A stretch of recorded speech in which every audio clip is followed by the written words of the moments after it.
Want to change the Taobao app language from Chinese to English? Here's the easiest way to do it quickly. First, open your Taobao app and make sure you're logged in. At the bottom of the screen, tap the Profile or Me section. Then, click the settings icon at the top right corner. Look for the language option. If you're unsure which one it is, take a screenshot and use Google Translate to detect the text. This makes it easy to find the correct menu even if the app is in Chinese.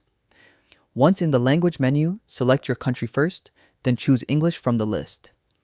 Tap Confirm and the app will immediately switch to English. For browsers, you can also use Google Chrome's built-in translation. Just open Taobao in Chrome, right-click anywhere on the page, and select Translate to English. This works well if you don't want to change app settings or are shopping on a desktop. And that's it! Now you can browse, search, and shop on Taobao in English without confusion. For easier navigation, consider bookmarking frequently visited pages and using Chrome's auto-translate feature for new pages. If this guide helped, like, share, and subscribe for more helpful tips and tutorials.